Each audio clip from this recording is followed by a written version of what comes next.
All right, welcome back. We continue live right here on the #1 Cochran Sports Showdown. Still looking back at what was a really embarrassing loss for the Steelers, 33-3. Mike Tomlin said he was, quote, humbled with this effort tonight, man. They were handed a loss, one of the largest ever on opening day for them. So there were a lot of players who did not play well. Andrew, who was the most invisible Pittsburgh Steelers player tonight? Well, I'm going to go. Expect a bigger effort by. Yeah, I'm going to go to the Marvel Comics thing. To whom more is given, more is expected. How about Big Ben?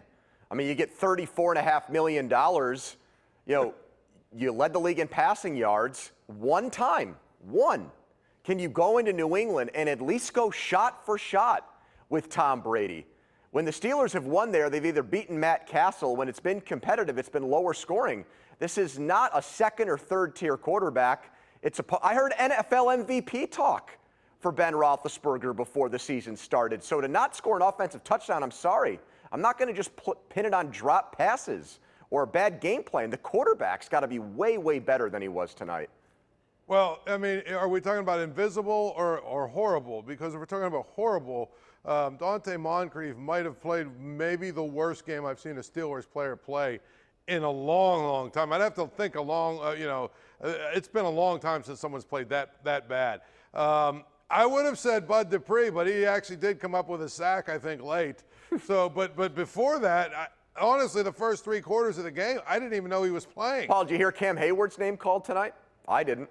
No, and the thing about it is Bud Dupree's first tackle was when he tackled Stephon Tuitt and let Burkhead run like 15 more yards. The whole point about it is they were double-teaming Watt and making sure that Watt was, taken care of, which theoretically should have meant Dupree would run roughshod and get a bunch of sacks and pressures and hurries and everything else. So if we're talking invisible, I mean, that would be my guy.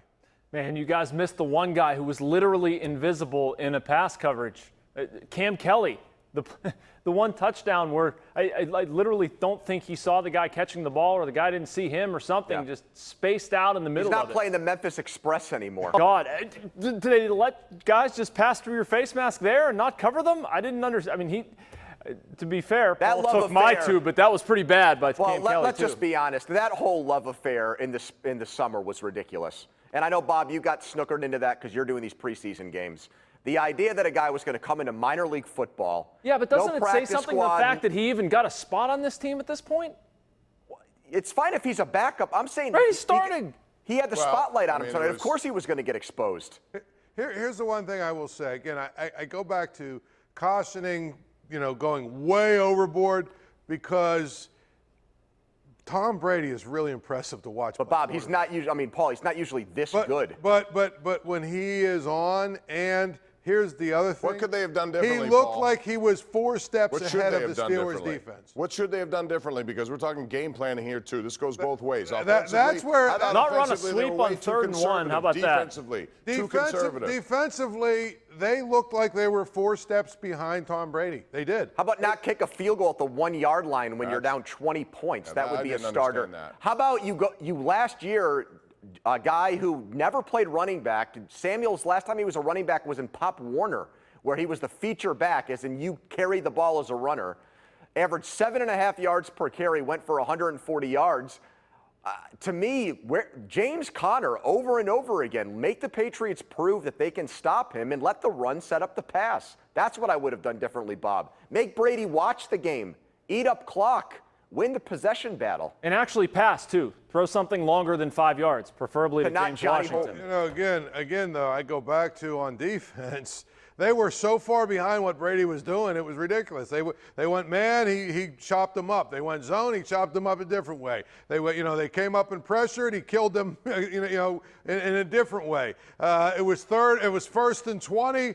He ran it twice for 15 yards and then got the first down. I mean, he did whatever he wanted, and that to me is an indictment of Keith Butler. We've talked about it for how many years now. At some point, this guy's got to be on the hot seat. Yeah, the other thing I thought for sure their defensive line would have an advantage against that offensive line without their starting center. David Andrews is out. They've shifted some guys around, a new left tackle, and yet nobody could do anything against them. Quick release is really difficult to get to, but they had to figure out a way, and they did not. All right, when we return in a bit, we're going to talk about Antonio Brown, Chest as I call him. But right now, it's time to go round the horn for this week's Smooth Moves, brought to you by Pittsburgh's largest supplier of the smoothest granite, marble, and quartz countertops you're going to find anywhere. That would be Armina Stone. So, Andrew, your Smooth Move of the week.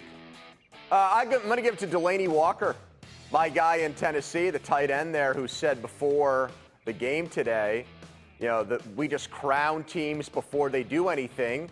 And then his Titans team went out there and beat Cleveland by 30 and then channeled Denny Green after the game in his locker. They are who we thought they were. Delaney Walker, my Smooth Move.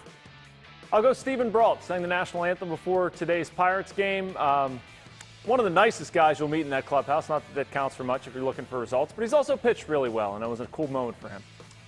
How about Kyler Murray? I mean, you know, there's a lot of pressure on this guy. He's the first pick overall, a franchise guy of a horrible team, and he nearly brought them back all the way for a win. I mean, the fact that he was able to forge a tie in a game they were buried tells me there might be some exciting things happening in Arizona over the next few years. That one ends in a tie. All right, those are the Smooth Moves of the week, brought to you by Armina Stone. They feature Pittsburgh's largest indoor stone gallery, granite, marble countertops. The best stuff imported from all over the world to give you the smoothest countertops in the area. You can score a touchdown right now with new granite countertops. Check it out from Armina Stone. All right, should the league investigate what happened in New England? That's next.